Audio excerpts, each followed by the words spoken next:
My family thought it was a joke to ditch me in another country and head to the airport. Let's see if he actually finds his way back. They laughed as they left me behind. I never returned.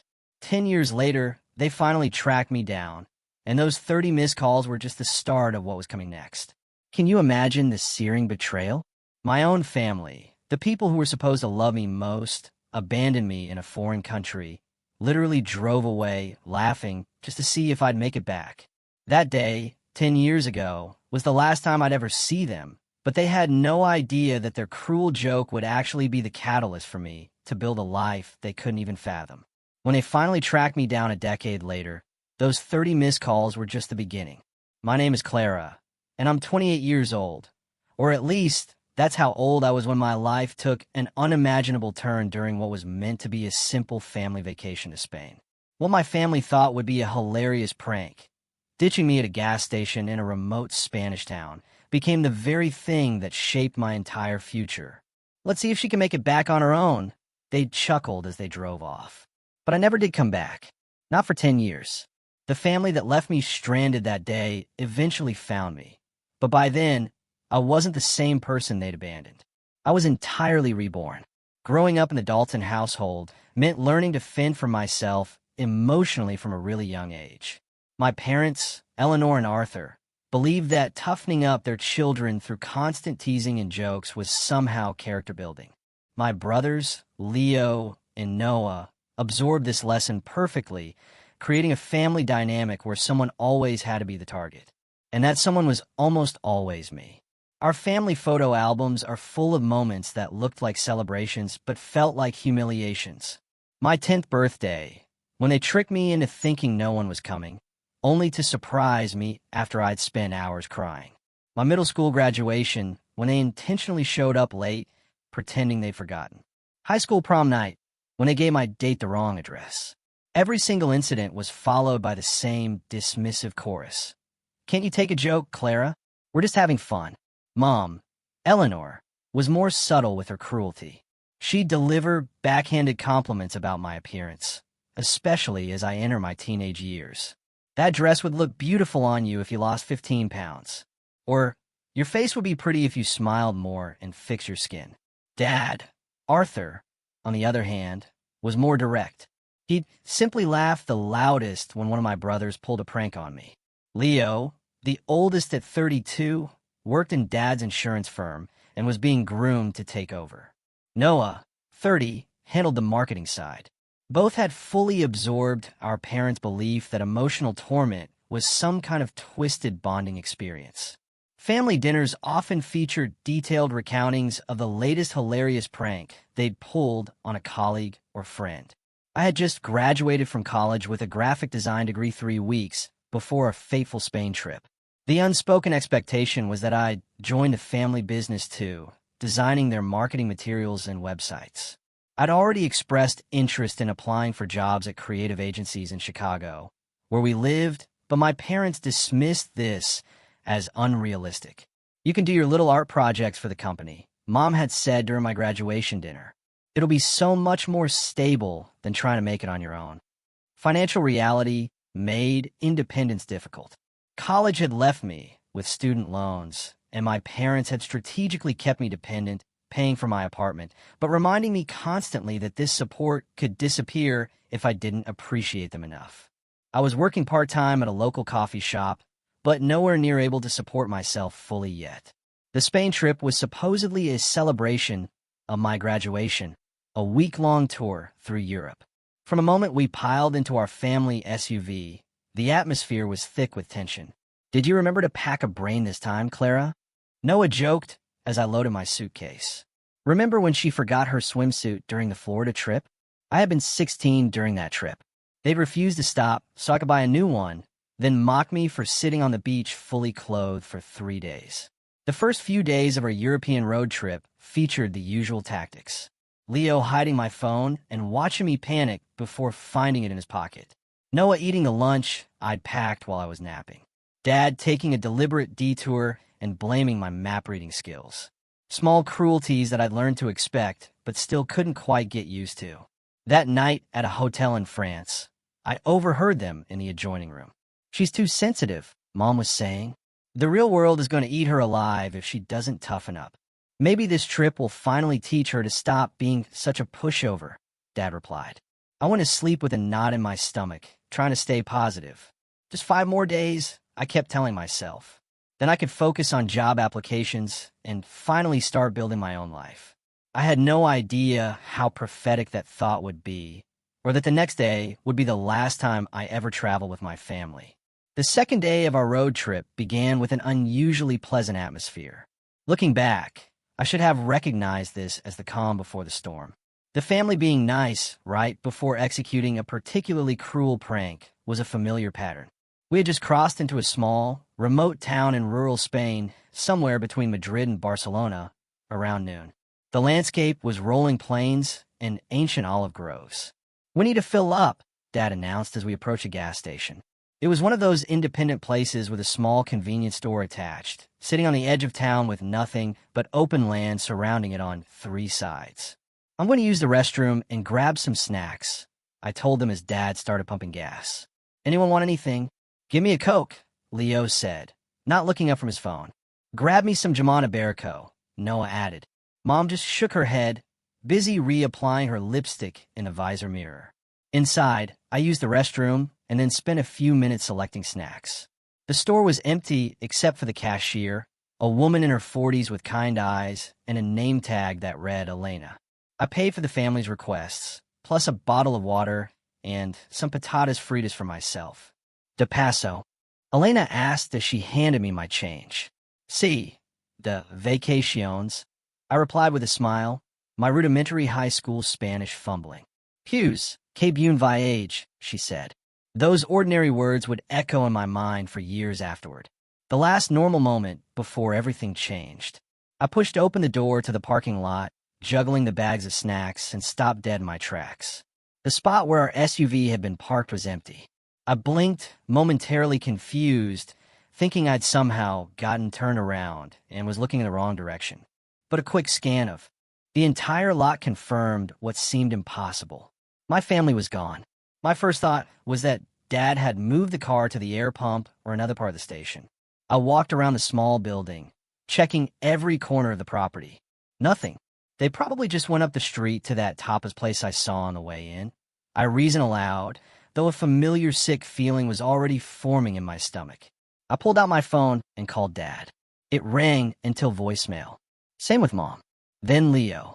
Noah answered on the 4th ring. Where are you guys? I asked, trying to keep my voice steady. The sound of laughter came through the phone. Oh, we're about 20 kilometers down the road now, he said, not bothering to hide his amusement. What? Turn around and come get me. My voice rose with panic. Let's see if she can make it back to the U.S. on her own. I heard Leo yell in the background, followed by more laughter. Noah, this isn't funny. Tell Dad to turn around now.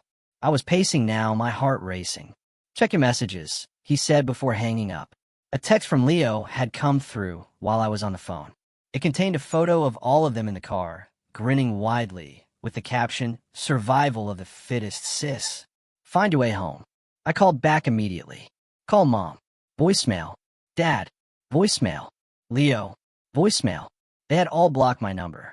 I stood in the parking lot, the Spanish sun beating down on me, as the reality of my situation slowly, horrifyingly sank in.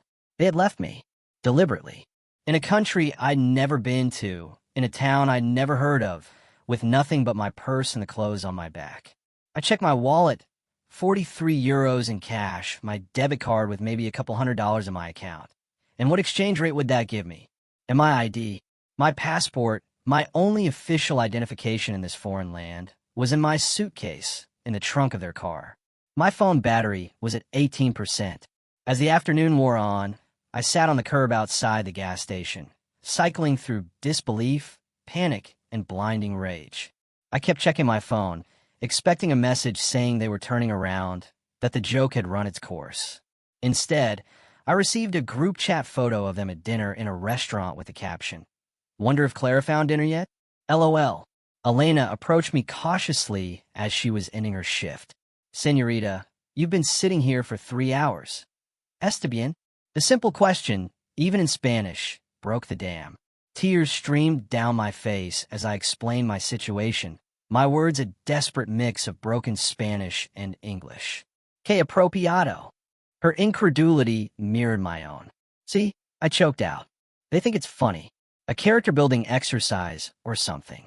They've done things like this before, but never this bad. Tien Alwyn a Queen Pueda Lamer? Do you have anyone you can call? Friend back home? I shook my head. My closest friend moved to California last month. I don't know anyone who could fly all the way out here. The isolation that my family had cultivated around me, subtly discouraging close friendships, making me dependent on them, had never been more apparent. Night was falling, the temperature dropping with the sun. My phone battery was now at 8%. I had one more call to make. Dad answered, surprisingly. Have you learned your lesson yet? He asked without preamble. What lesson? That I can't trust my own family. My voice was raw from crying. Don't be so dramatic. Figure out yourself. Consider this life training, he said coldly. Call us when you've made it back to Chicago.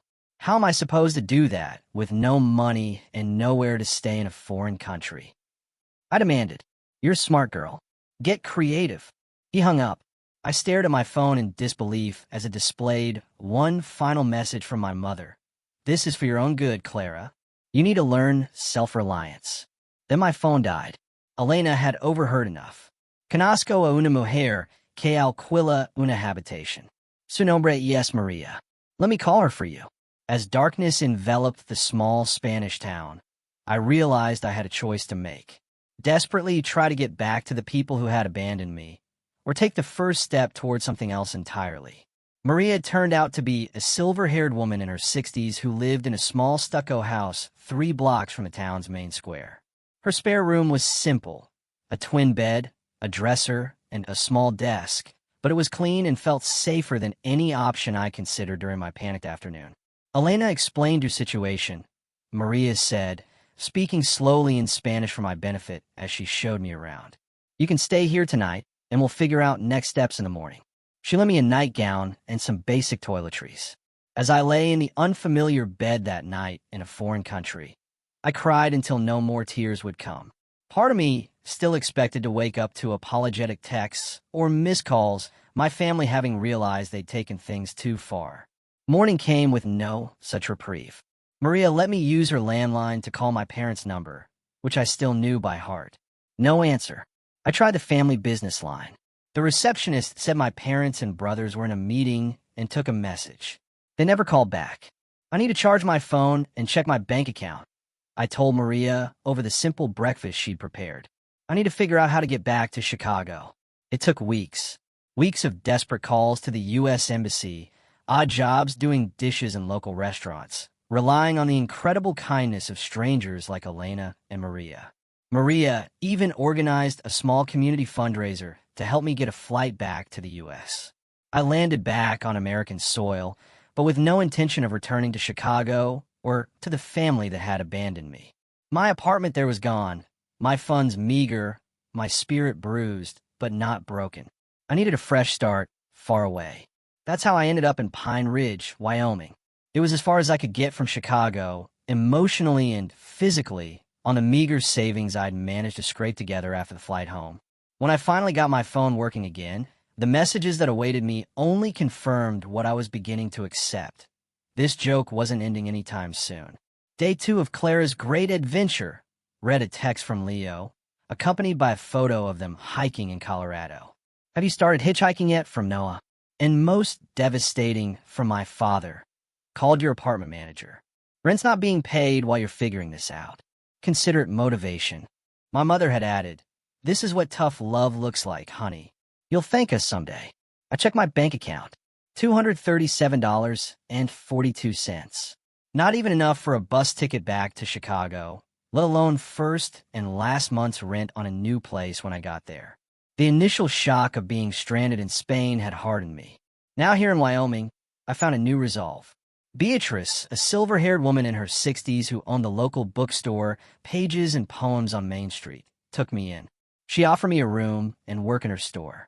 I charged $300 a month for the room, but you can work at my bookstore to cover it until you get on your feet.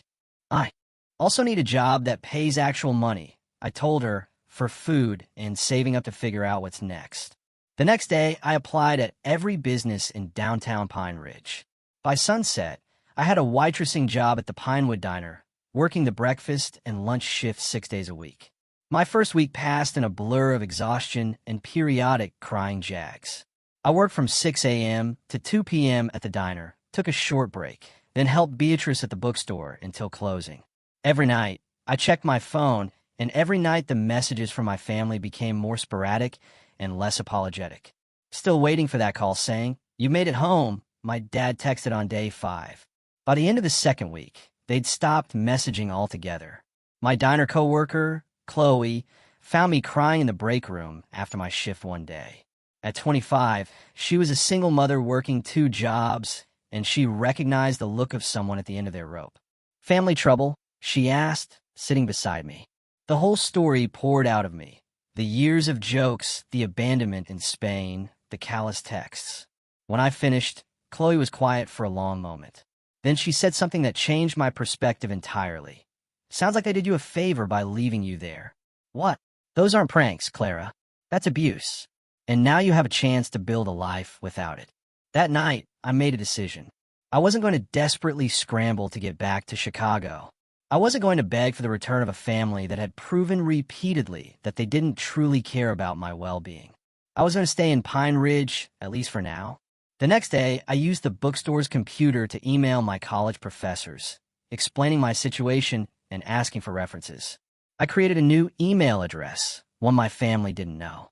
I began researching how to replace my ID documents, which are back in my former apartment in Chicago. "You're good with design, right?" Beatrice asked me one evening as we were closing up. The store could use new flyers and maybe some social media help.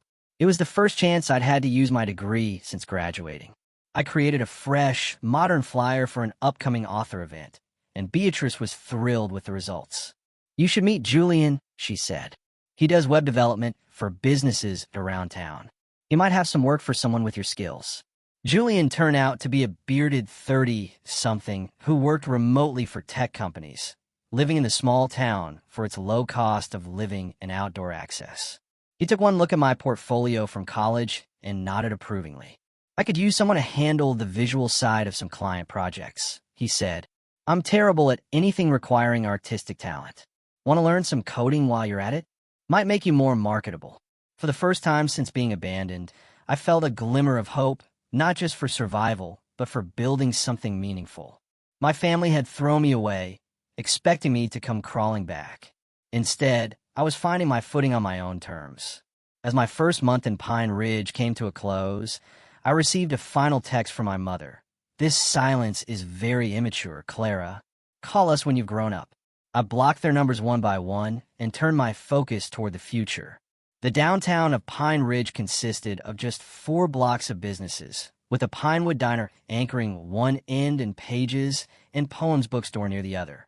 Between my shifts at both places, I quickly became a familiar face to the locals. People stopped asking if I was just passing through and started greeting me by name. "Morning, Clara," became a regular chorus as I hurried down Main Street from the diner to the bookstore. Beatrice's bookstore website was my first real project. Working evenings with Julian's guidance, I rebuilt it from scratch, adding an online ordering system and a clean, modern design that highlighted upcoming events and local author spotlights. "This is incredible," Beatrice exclaimed when I revealed the finished site. "Business is up 15% since you put those event posters in the window, and this will help even more." Julian was equally impressed. "You've got a natural talent for UI design," he told me after our 3rd coding session. "You're picking this up faster than most of my clients ever do." At the diner, Chloe introduced me to her circle of friends, other young people who had either grown up in Pine Ridge or landed there seeking affordable living in a close community. For the first time in my life, I was making genuine connections with people who seemed to like me for who I was, not what I could do for them or how I could entertain them at my expense. During my 2nd month in town, I received an email from my Chicago landlord asking about my plans for my belongings. I'd missed 2 months of rent, and they needed to clear the apartment. "I can't afford to come get anything," I wrote back. "Please donate whatever's useful and dispose of the rest."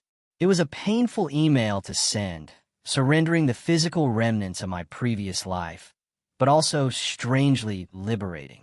The possessions my family had given me over the years had always come with strings attached, with reminders of how grateful I should be. Starting fresh meant freedom from those constant debts of gratitude. Julian connected me with a small business owner in a neighboring town who needed logo design and marketing materials.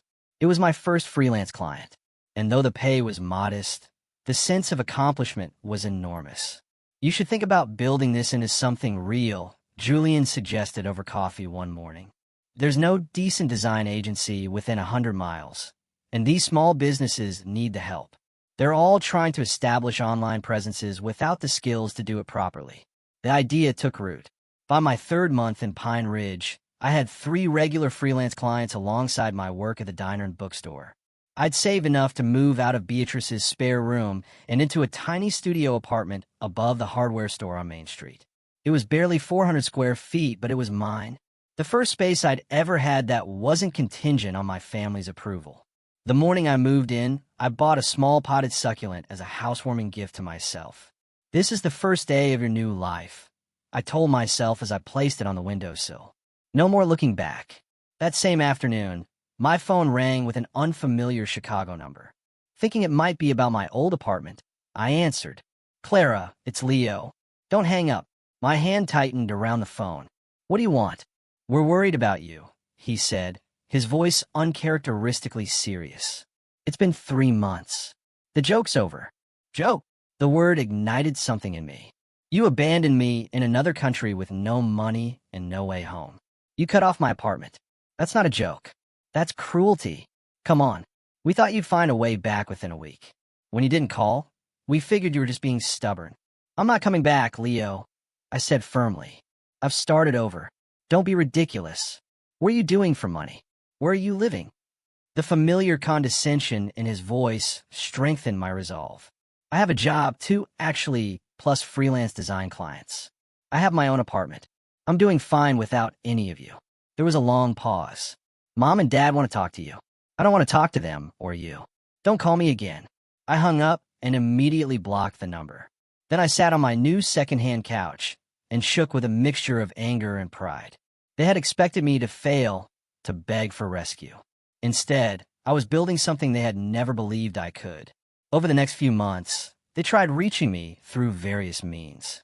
Emails from new addresses, calls from different numbers, even a letter to the diner after someone apparently told them where I worked. I ignored them all. By the 6-month mark, I had built enough of a client base to quit the diner and focus entirely on design work and helping Beatrice with the bookstore.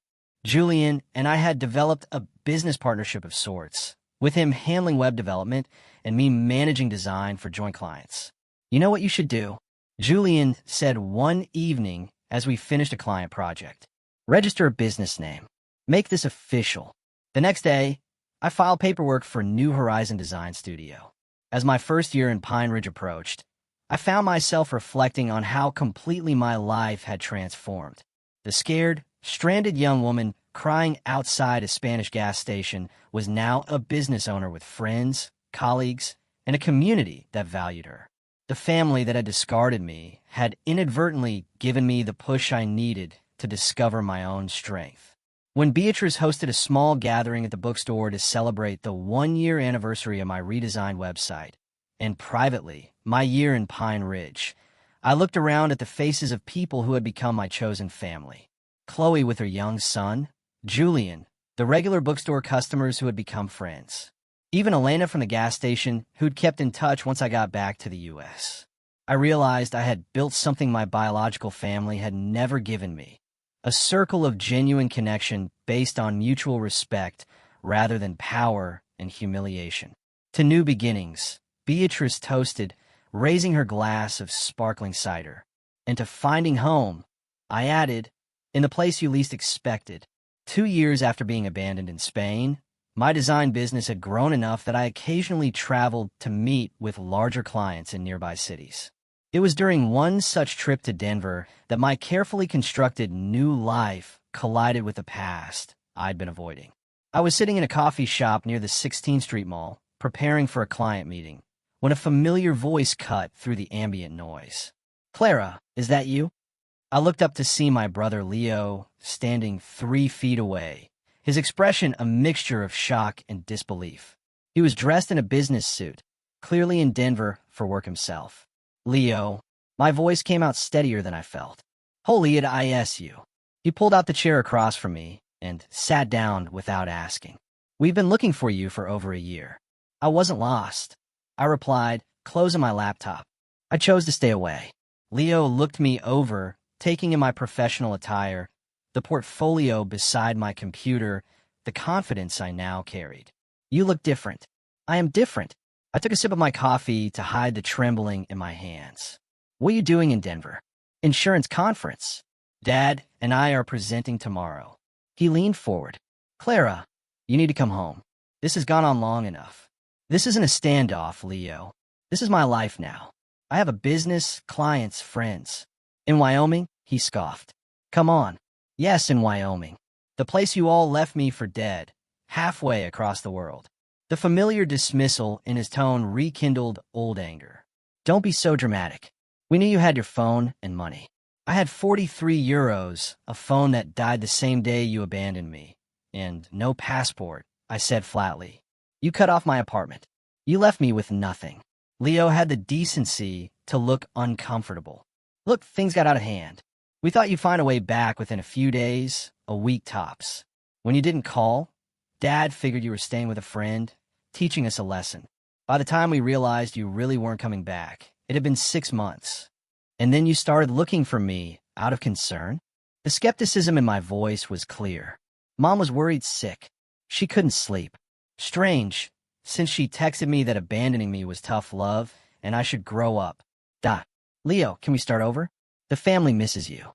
Dad's retiring next year, and he wants to make amends before he does." "Make amends?" I gave a short, humorless laugh. "For a lifetime of humiliation disguised as humor, culminating in abandonment in a foreign country? How exactly does he plan to do that? Just come back for a visit. See everyone. They've changed, Clara. Years of suppressed emotions, the hurt, the anger, the sense of betrayal, suddenly rushed to the surface. They haven't changed, Leo, and neither have you. You're sitting here in another state trying to convince me that deliberately leaving your sister stranded in Spain was somehow justified. That I should just forgive and forget because it's convenient for all of you now." My voice had risen, and nearby customers were glancing our way. I didn't care. Do you have any idea what that felt like?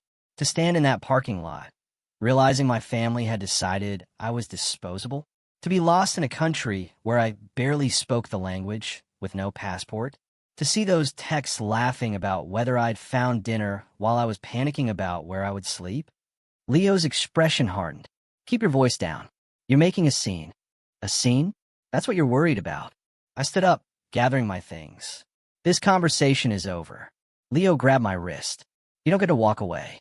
The family has been worried sick. Do you know what people think happened to you? There are rumors you had a breakdown, that you're living on the streets. Is that what you want people to think?" I yanked my arm free. "I don't care what people think. I care about building a life where I'm not constantly belittled and manipulated by the people who are supposed to love me."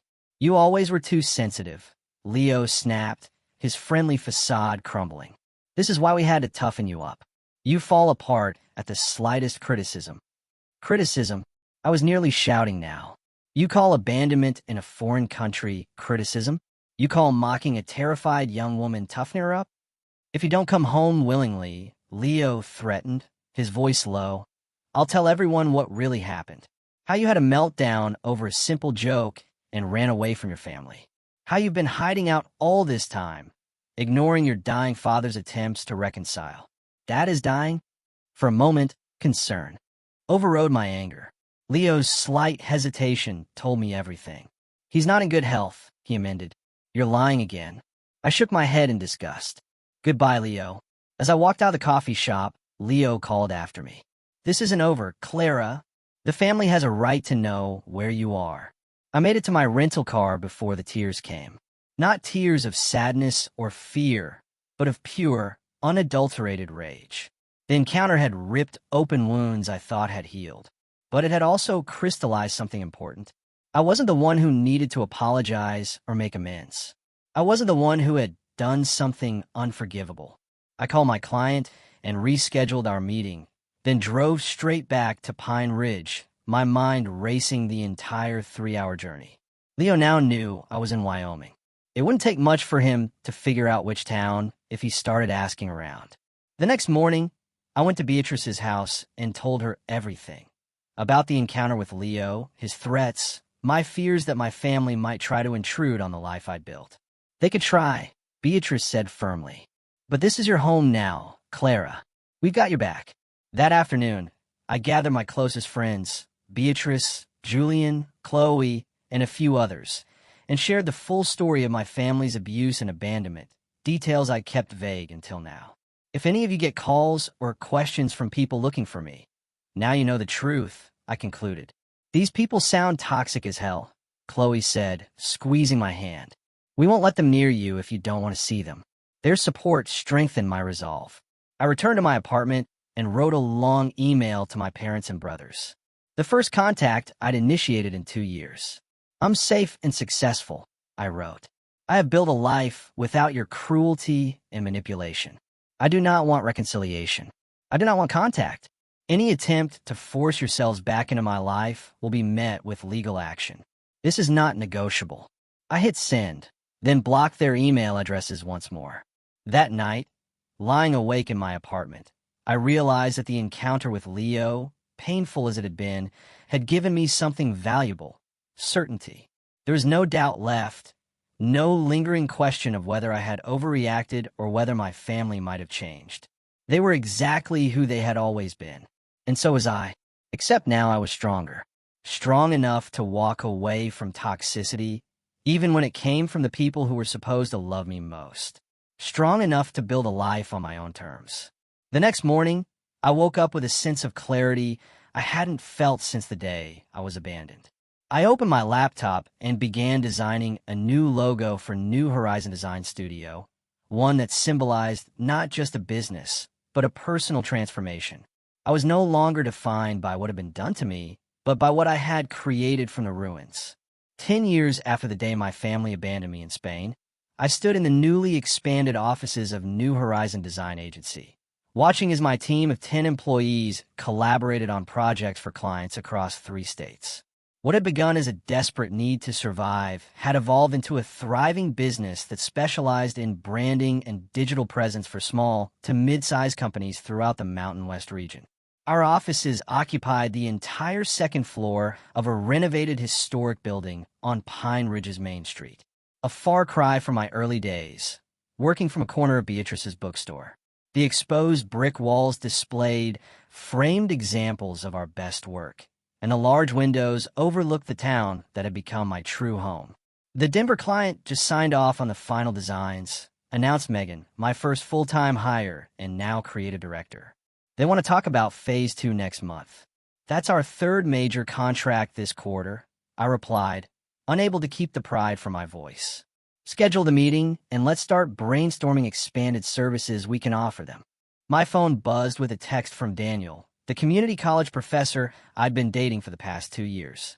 We met when he came into Pages and Poems looking for books on local history for a course he was teaching. Beatrice had introduced us, and after months of friendly conversations that gradually deepened into something more, we'd become inseparable. Dinner at 7.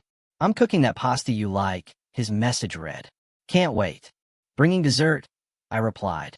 At 33, I had built a life that felt authentic and meaningful. My closest friends had become family.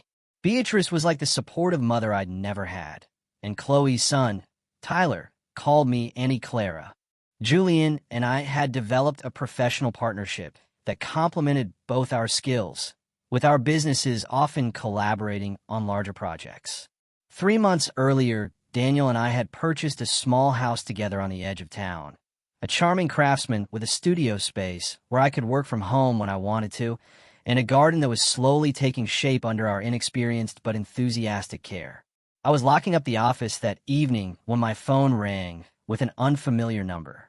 Normally, I would let unknown calls go to voicemail, but we had several new client prospects, so I answered. "Is this Clara Dalton of New Horizon Design?" a woman's voice asked. "Yes, it is. How can I help you?" "My name is Sarah Evans. I'm an editor at Business West magazine. We're doing a feature on women entrepreneurs who've built successful businesses in unexpected places. Your agency was recommended to us multiple times during our research." The interview she requested led to a 4-page spread in the magazine 3 months later, featuring photos of our office, my team, and me standing confidently in front of the business I'd built from nothing. The article told the story of a young designer who had moved to a small Wyoming town and identified an unmet need for professional design services in rural communities. I had shared only the broad strokes of my journey with the magazine, omitting the abandonment and family estrangement. Those details belonged to me, not to public consumption. But the piece emphasized how I had arrived in Pine Ridge with almost nothing and built something substantial through determination and community support. 2 weeks after the magazine hit newsstands, the emails began arriving. First from my mother, then my father, then each of my brothers.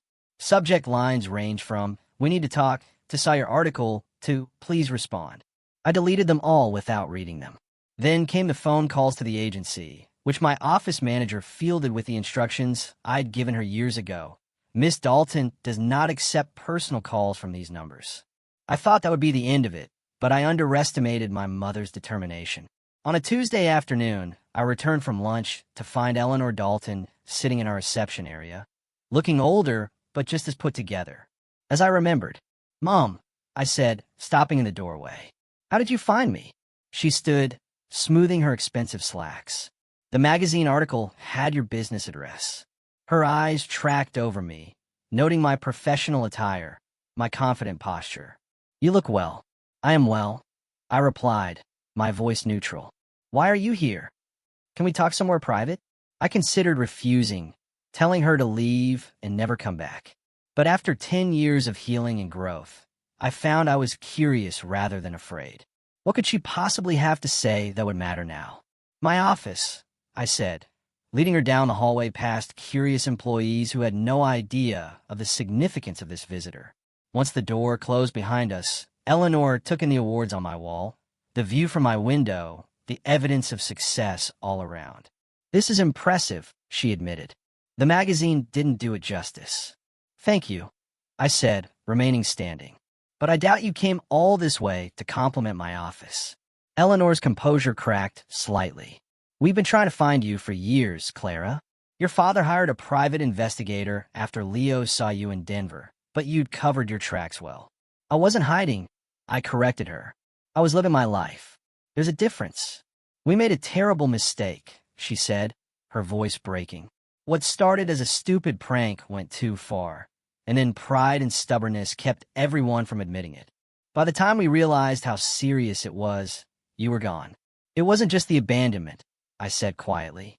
"It was a lifetime of cruelty disguised as humor. It was teaching me that love meant enduring humiliation. It was creating a family dynamic where someone always had to be the target." Tears welled in my mother's eyes. "I know. I see that now." She reached into her purse and pulled out a tissue. "Your father would never admit it, but when we saw that magazine article, you building this successful business, looking so confident and happy, it forced us to face what we'd done. Not just that day in Spain, but your whole life." "What do you want from me, Mom? Forgiveness? A family reunion?" "I want a chance," she said simply. "A chance to know the woman you've become. A chance to be better than I was." I studied her, looking for the manipulation that had characterized our relationship for so long. Instead, I saw something unfamiliar. Genuine regret. "I can't give you what you want," I said finally. "Too much has happened, but I can tell you that I'm happy here. I built a good life with good people who value me, and knowing that should be enough." Eleanor nodded slowly, wiping her eyes. "Your brothers want to see you. Your father, too, though he'd never ask." "I'm not ready for that," I told her. "I may never be ready, and that has to be okay." She stood to leave, then hesitated. "You were always the strongest of us all, Clara. It just took us losing you to realize it." After she left, I sat at my desk for a long time, processing the encounter. There was no dramatic reconciliation, No falling into each other's arms with forgiveness and tears, just the beginning of a recognition that the past couldn't be undone.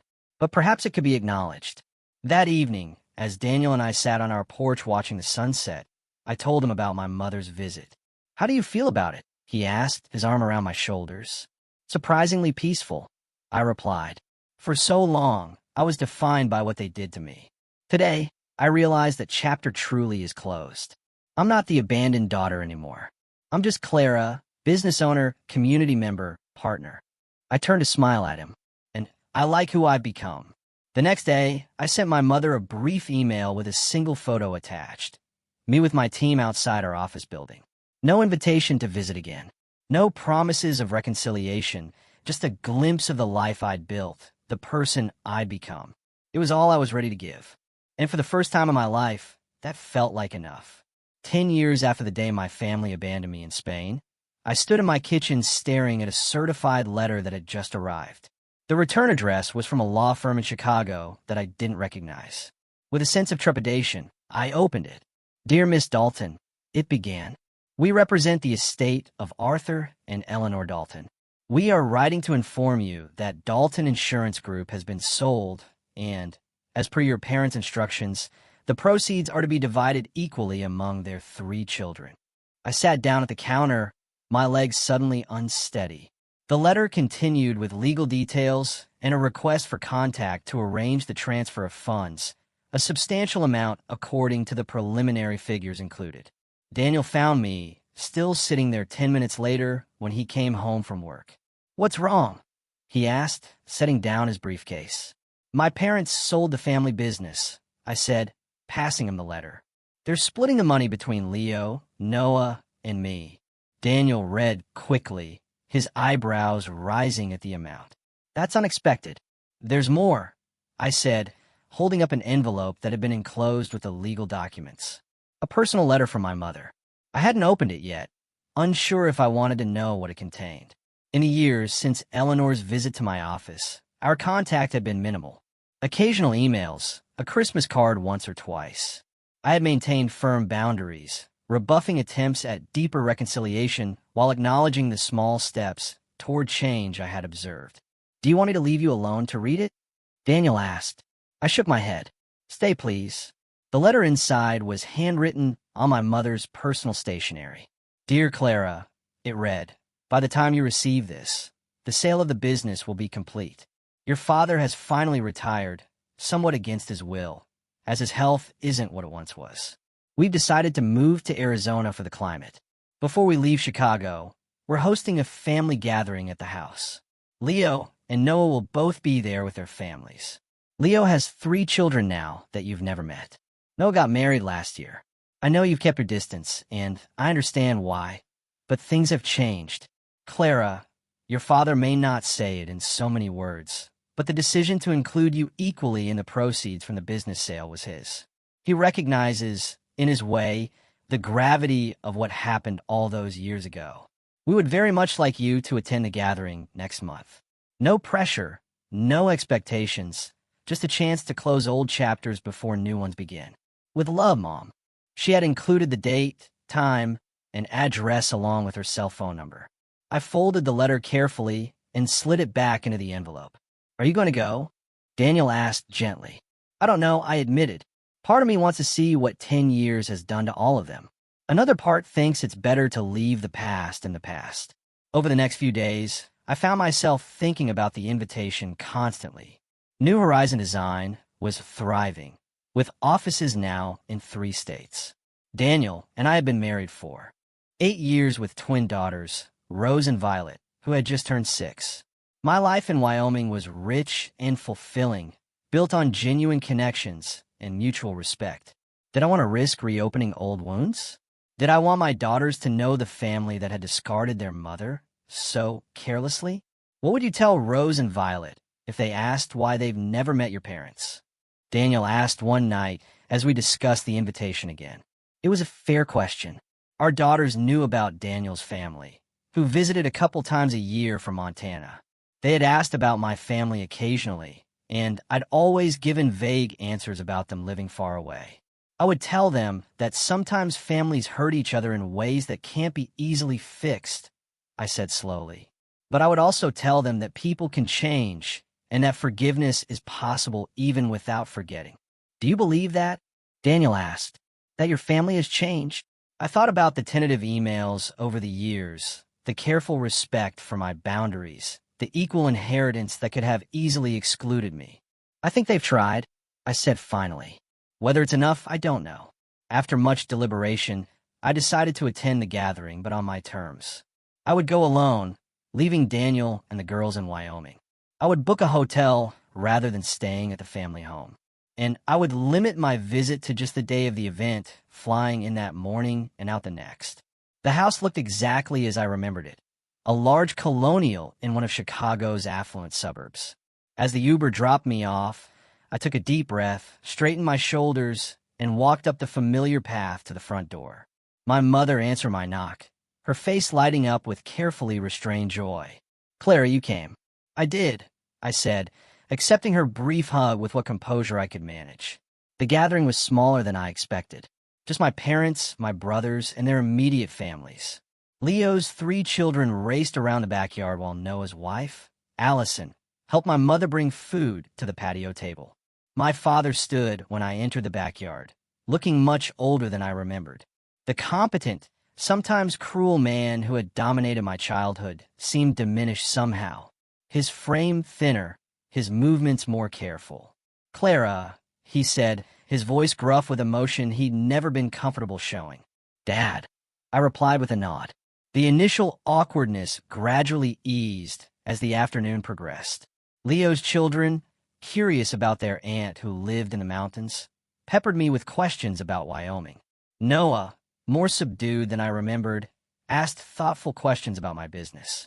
No one mentioned the abandonment directly, but it hung in the air between us, the unspoken reason for our 10-year separation.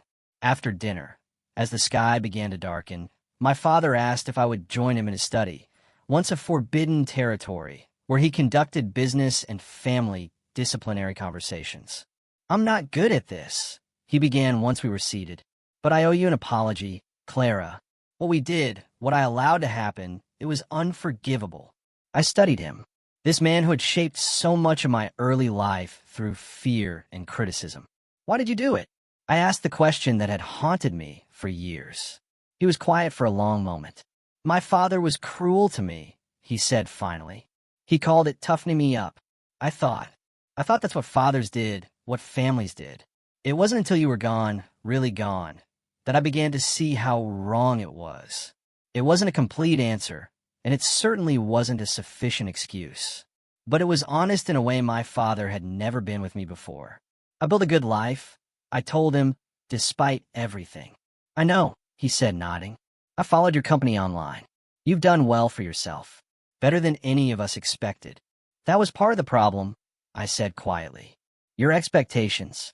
They were always about what I couldn't do, never what I could." He looked down at his hands. I was wrong about many things.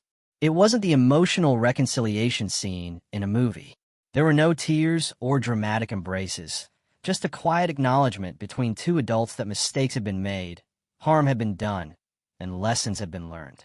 When I left Chicago the next day, I didn't know if I would ever return. I didn't know if the tentative connections re-established over that visit would grow or wither. But I knew that I had faced my past without being diminished by it. That I had shown my family not just that I had survived without them, but that I had thrived. Back in Wyoming, as Daniel and the girls welcomed me home with hugs and questions about my trip, I felt a sense of completion.